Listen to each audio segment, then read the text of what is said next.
Many people go and get a college degree for the hopes of increasing their opportunities at securing better positions or having growth opportunities. But at some point in your career growth, when you desire to make more impact, skills will matter more than your degree. In this video, I'm going to share with you 3 different types of skills that matter more than your degree. And under each of these 3 skill types, there are 3 subset of skills. So let's dive into that right now. The first type of skill is called intrapersonal skills. Intra means inside of you. So intrapersonal skills are the skills that are required for you to become the person to be able to do the things that are needed so that you can have the growth that you want to see in your career. Now, under intrapersonal skills, there's 3 types of intrapersonal skills. The first intrapersonal skill is self-knowledge. Sun Tzu in The Art of War said that if you know yourself and you know your enemy, you do not need to fear the results of 1,000 battles. So what does this mean? The first thing to know is to know yourself. Know thyself. Now, why is that important? Sometimes when we go through our career path, one of the most important things is to be able to make decisions. But sometimes we make decisions and the decisions don't always work out. And sometimes we're not sure what decisions to make. But everything in your career path is a sum of all your decisions, and it's also the sum of all the thoughts that you think and the sum of all the beliefs that you've been believing. So having self-knowledge means that you know yourself. In other words, why do you do the things that you do? Why do you make those types of decisions and not other types of decisions? Why is your capability here and not there? What are the beliefs and philosophies you have that may be self-sabotaging, that may be holding you back from being able to do more and be more? So knowledge of self is really important because only when you know yourself can others know you. Right? We all have an innate desire. Every individual has an innate desire to be seen, to be heard, to be understood. And if you desire that in the workplace, in order for other people to understand you, you first must need to understand yourself. And it might seem so odd because you've been with yourself for decades. It might seem like, well, I know myself. But here's the thing. Since birth, every individual has been programmed by external authorities. You have been projected upon. You're starting with your parents at a very young age, telling you what's right, what's wrong, what you should and should not do, what you should and should not aim for, how you should and should not believe. Ever since birth, we were programmed by our parents, by our preachers, by our teachers, by the political systems, by the educational system, and by government systems, and also by celebrities and media. We've been programmed subconsciously. And this happens without our knowledge. So as a result of that, we have these knee-jerk reflexes. And these are our responses to other people's conversations, our responses to events we observe around us. And so often our responses are automatic. And they are subconscious. They are default. And so when you know yourself, it's first of all uncovering what these default responses are and to be able to know who do I need to be next?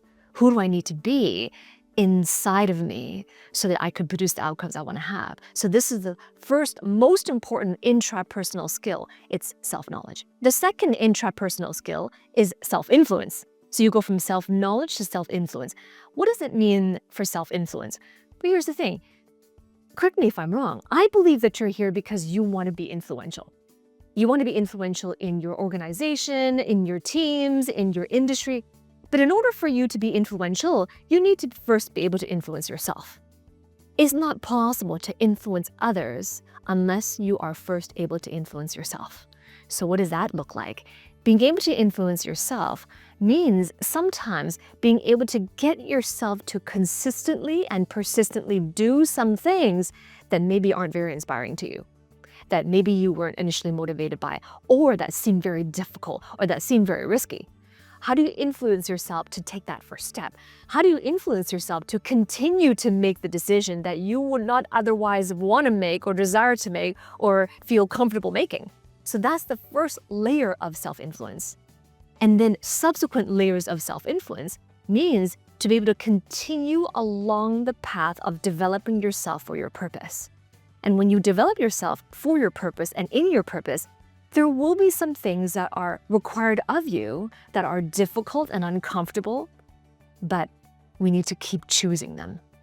So how do you influence yourself to continue on that path and in that path, especially when the path gets difficult? So this is self-influence. First, you must be able to influence yourself, then you can influence others. The third intrapersonal skill is self-mastery. You go from self-knowledge, self-influence, to self-mastery.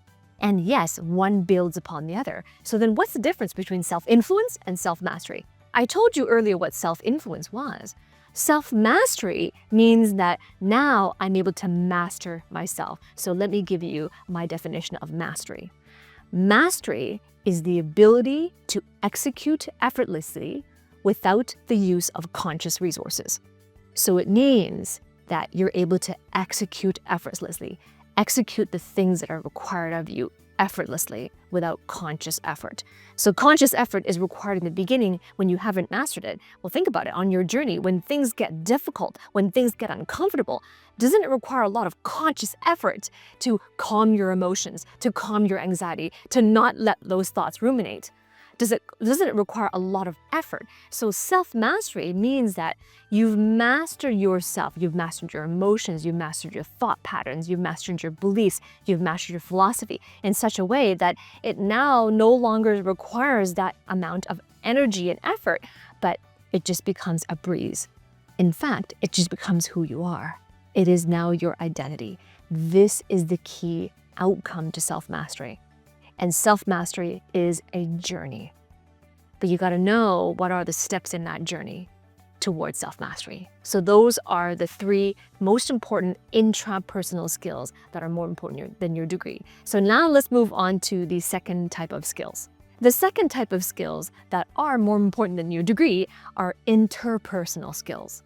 So remember, the first category was intrapersonal, within you, and now it's interpersonal. Inter means between, so between you and another person, between people. Now, there are 3 skills under interpersonal skills, and all 3 skills pertain to communication. Why? Because when you are between yourself and another person, the only vehicle to be able to express yourself and to be able to express your visions and to be able to request for support is in communications. Language is what connects. Language is what creates outcomes, right? You think about it, language can create either positive or negative outcomes, and it's all through language. In fact, communication is the highest level of value in the marketplace. That's why those who communicate well are those who are more visible. Those who talk well and connect well and create trust through communication are the ones that are seen as more valuable in the marketplace. In fact, they have higher levels of compensation. And that is why communication, all 3 skills under interpersonal skills fall under communication. So let's talk about the first type of communication skills that are interpersonal skills. And this is communicating with clarity and conviction. This is the first type of skill. How can you communicate in a way that people understand what you mean and why you mean what you mean? That's clarity. And clarity is really important because nothing becomes dynamic until it first becomes clear. And let me guess, I'm guessing that you're here because you desire to make more impact, to be more influential. So that is a dynamic outcome. Having influence and having impact is a very dynamic outcome, but nothing becomes dynamic until it first becomes clear. So clarity is not clear to you. Clarity means clear to them. It's their opinion that matters. Have you been clear? Have they misunderstood? Have there been any room for misinterpretation or misunderstanding? That is on the onus of the communicator to be able to communicate clearly. So communicating with clarity and conviction. Conviction is the second piece. Conviction means you may not agree with what I'm saying. You may not like what I'm saying. You may not have said the same thing yourself, but you will never disagree that I genuinely believe in what I say. You'll never disagree with that. So this is conviction. And in order for you to be convicted, it requires, right back to the beginning, it requires the intrapersonal skills of self-knowledge, self-influence, and self-mastery. We need to have that conviction through those intrapersonal skills. So being able to communicate with clarity and conviction is the first most important interpersonal skill. The second interpersonal skill is communicating with branding and marketing. Now, this might seem a shock to you because you might be thinking, well, I'm not trying to sell anything and I'm not an expert in marketing. I'm not talking about that. I know my audience. You desire to be influential. You desire to be impactful. In order for you to build the trust, they need to know who you are and they need to be able to trust in you. So you are a brand. What's your brand? What do you stand for? What are you convicted for? What's your purpose? What do you believe? Why do you believe what you believe? Right? Your brand, let me offer you a definition. Your brand is the story that someone thinks about when they hear your name. So what's the story that comes to mind? What do they tell themselves when you're not there about you? That is your brand. Your brand is not always what you say it is, but it is definitely what other people are going to say it is. And here's the thing about brands. You've already been building your brand. You already have one. Did you build it accidentally or did you build it purposefully? And when you communicate with branding, it means that there's congruency inside and out. There is consistency and therefore predictability, and that builds trust. They know who you are and they can rely on that. You ever met someone where whenever you shake their hand and they go, don't worry, I got you, that you really trust in that? Well, it's because they've built a very strong brand. What's your brand? So being able to communicate with branding, and the second part is being able to communicate with marketing. So what does it mean by marketing? And when I talk about marketing, I'm not talking about advertising. I'm not talking about hopeless and repetitive self-promotion. I'm not talking about being braggadocious, not at all. Marketing is simply the art and the science of causing your audience to desire more and more of what you have to offer. That's the essence of marketing. It's both an art and a science. The art piece of marketing is knowing how to connect with another person, how to be able to help them to see the value of what you're communicating. And so therefore it increases their desire of more of what you have to offer. And notice, desire is emotional. So the art piece is the emotional side of things, to being able to help them to resonate with you, to emotionally connect with you, and to emotionally connect with the feeling behind your message. That's the art piece. The science piece of marketing comes with understanding the science of human behavior, the science of human perspective, the science of all of that, individuals and the science of that. So this is the art and science. So when you communicate with branding and marketing, it helps you to be more effective at creating the outcome you desire through connecting with people and being able to deliver messages that sell. Now you might be thinking, well, I'm not in sales, I'm not in marketing. You don't have to be. If you desire to have more influence and you desire to have more impact, you're selling something. So the sooner you realize that, the sooner you're able to create messages that move people into action, that are persuasive. Which leads me to the third interpersonal skill, and that is communicating with sales and persuasion. It segues from one to the other. Sales is important. Why? Because in order for you to be able to move your agenda forward, to be able to get your idea to come to fruition, to be able to help other people to see things from your perspective, you're selling something. You could be selling your skills, you could be selling an idea, you could be selling an offer, you could be selling a perspective, a different perspective, or you could be selling an opportunity you see that you want others to get on board with. So you're selling all the time. And the sooner you realize it, the sooner that you can wake up into these skills. So sales, let me offer you a definition of sales now. Sales is uncovering the value of what you are communicating effectively.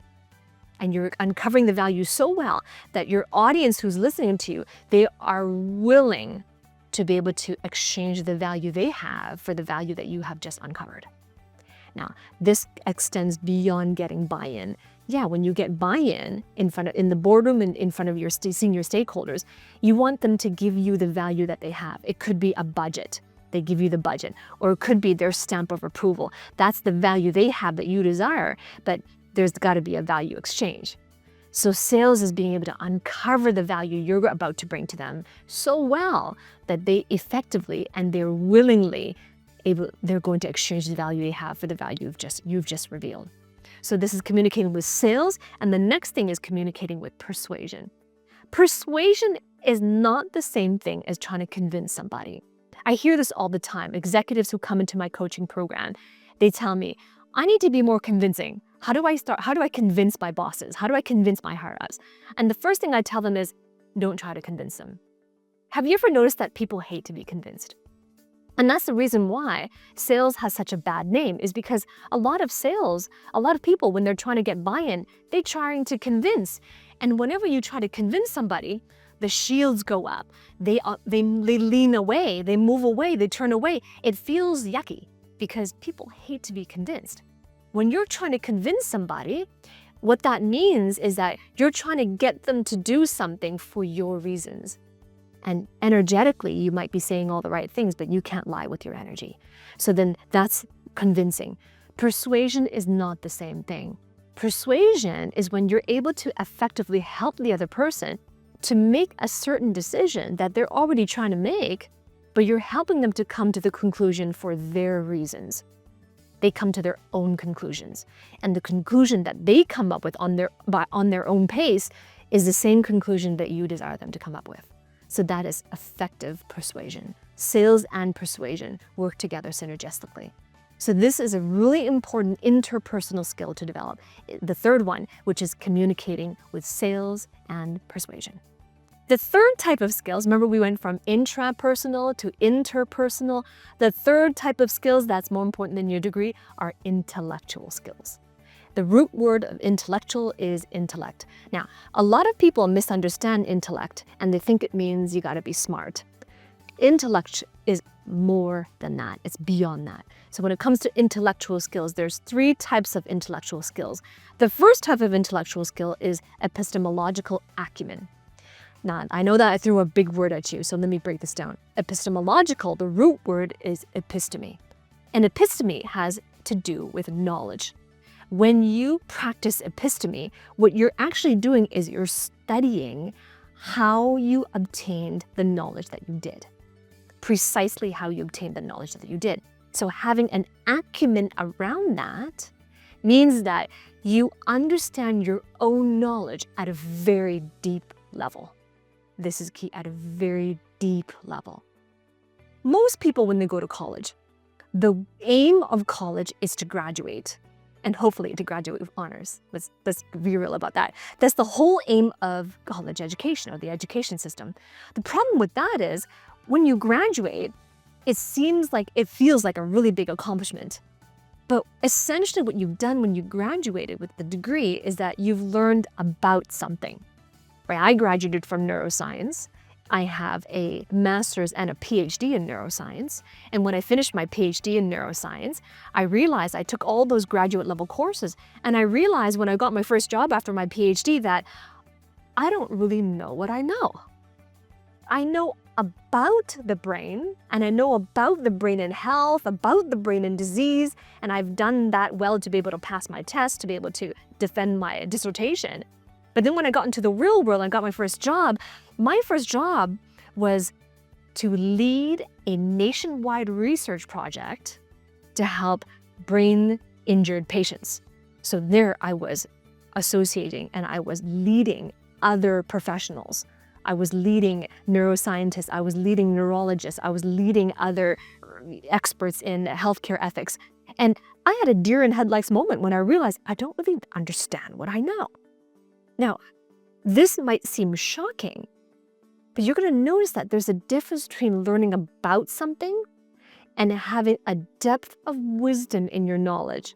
And when you have a depth of wisdom in your knowledge, you're able to take what you know and apply it across domains and apply it across disciplines.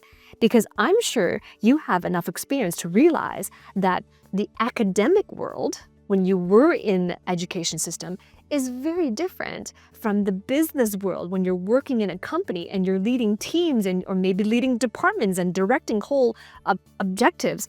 It's a completely different world. And it requires a different level of understanding.